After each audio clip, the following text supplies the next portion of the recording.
6 बजे के बाद घर से महिला और बच्चे नहीं निकलते थे। 6 बजे के बाद दुकान की शटरें बंद हुआ जाया करती थी। खुद 9वां फेल है, वो व्यक्ति को बोलने का कोई अधिकार नहीं है। विधानसभा में मोदी जी के सामने जो एक पन्ना का भाषण नहीं पढ़ सका, वो व्यक्ति को इस पर बोलने का अधिकार नहीं है। जो विश्व में रिकॉर्ड बना है, उस रिकॉर्ड को कैसे पढ़ लेंगे? उनको पढ़ने ही नहीं आएगा, तो जो पढ़ नहीं सकता है वो बोल कैसे सकता है? अभी हम मौजूद हैं पटना के चाणक्य होटल में और अभी यहाँ पे बीजेपी के तरफ से, एनडीए गठबंधन की तरफ से मोदी जी के 10 सालों की गारंटी, यहाँ जो 10 सालों से काम किए थे मोदी जी, उनके कार्यकाल में सारे कुछ क्या क्या वो किए थे, जनता से वादे, वो सारे मतलब कि वादे को पूरा किए हैं। उसी को यहाँ पे स्क्रीन पे दिखाया गया है और यहाँ पे प्रेस कॉन्फ्रेंस रखा गया था। प्रेस कॉन्फ्रेंस के दौरान सभी को बताया गया है कि क्या क्या मोदी जी किए थे। अब जो 2024 में जो और भी वादे किए थे मोदी जी किए हैं जनता से, सभी का पूरा वो करेंगे। इसी पर बात करते हैं। अभी जो तेजस्वी यादव है, यहाँ पे उद्घाटन करने से पहले एक ट्वीट करते हैं तेजस्वी यादव ने कहा कि एनडीए सरकार जो है वो धोखेबाज है, मोदी जी धोखेबाज है, जुमलेबाज हैं। क्या कहिएगा? ट्वीट किए है तेजस्वी जी। देखिए, जब राजद की सरकार थी तो पूरे बिहार कंगाल था। खेत और सड़कें में अंतर नहीं थी। बालू माफिया, दारू माफिया, अपहरण माफिया, ये सबों का यहाँ पर उद्योग चलता था। और पूरे बिहार में 6 बजे के बाद घर से महिला और बच्चे नहीं निकलते थे। 6 बजे के बाद दुकान की शटरें बंद हुआ जाया करती थी। तो राजद का यही पहचान और परिभाषा रहा है, जंगल राज। तो वो व्यक्ति जो खुद 9वां फेल है, वो व्यक्ति को बोलने का कोई अधिकार नहीं है। विधानसभा में मोदी जी के सामने जो एक पन्ना का भाषण नहीं पढ़ सका, वो व्यक्ति को इस पर बोलने का अधिकार नहीं है। जिसके समय में बिहार के सारे लोगों का पलायन हो गया, ये बहुत ही दुर्भाग्य था। तो बिहार जो है, जब एनडीए की सरकार आई तो बिहार में बहार आई।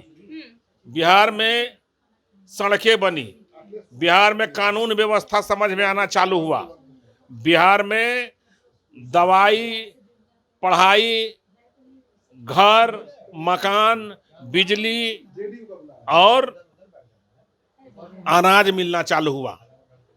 लोगों की गरीबी दूर हुई और गरीबी रेखा से ऊपर उठना लोग चालू हुए। लेकिन राजद की सरकार में सारे डॉक्टरों का पलायन हो गया, सारे व्यापारियों का बिहार से पलायन हो गया, सारे अच्छे जो शिक्षा देने वाले लोग थे वो बिहार में राजद के आतंक के डर से बिहार से पलायन कर गए। तो ये थी राजद की परिभाषा, और जिसके युवराज हैं श्री तेजस्वी यादव जी।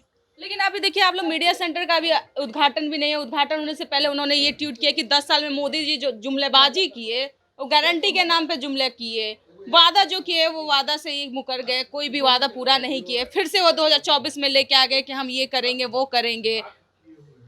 श्री तेजस्वी यादव जी को माननीय प्रधानमंत्री जी के जितना काम किए हैं, वो लिखा हुआ काम को भी पढ़ने में सक्षम नहीं है। तो वो भी लिख के दिखा दिया 10 साल का कार्यकाल की मोदी जी यही 10 साल में। अरे भाई, वो पढ़ने में सक्षम नहीं है। वो जो लिखा हुआ काम है, जितना पेज में वो काम लिखा हुआ है, वो लगातार श्री तेजस्वी यादव जी उसको पढ़ नहीं सकते हैं। मेरा चैलेंज है, चूंकि एक पन्ना का जो भाषण जो व्यक्ति लिखा हुआ उन्हीं के प्रवक्ता के द्वारा विधानसभा में नहीं पढ़ सके, तो मोदी जी के ये असंख्य काम जो इस देश के लिए किए हैं, जो विश्व में रिकॉर्ड बना है, उस रिकॉर्ड को कैसे पढ़ लेंगे? उनको पढ़ने ही नहीं आएगा, तो जो पढ़ नहीं सकता है वो बोल कैसे सकता है? तो जो मन में आता है अनाप शनाप बकते रहते हैं।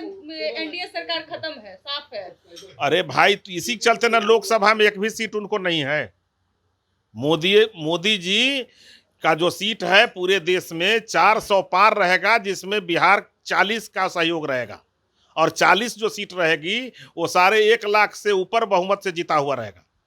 ये थे हमारे साथ बीजेपी के प्रदेश प्रवक्ता अरविंद जी, जिन्होंने जिस तरह से साफ तौर पे इन्होंने कहा कि तेजस्वी यादव ने ट्वीट किया, जिस तरह से वो खबर वो पढ़ नहीं सकते हैं बयान को, वो एक ट्वीट करते हैं कि 10 साल में जो है मोदी जी जुमलेबाजी और गारंटी के नाम पर जनता को बस बोकस दिए हैं। फिर से वो 2024 में जो तैयारी में लगे हैं कि 2024 छोड़ 2047 की तैयारी में जुट गए हैं कि हम फिर से एक बार अपनी सरकार बनाएंगे। लेकिन तेजस्वी ने कहा है कि मोदी जी जुमलेबाज हैं, गारंटी के नाम पे वो धोखे देते हैं। 2024 में एनडीए सरकार साफ है। मीडिया सेंटर उद्घाटन होने से पहले फेसबुक पर और ट्विटर पर ट्वीट करते हैं तेजस्वी यादव। फिलहाल हमारी खबर में इतना ही। आप लोग देख रहे थे DTW 24 न्यूज़। धन्यवाद।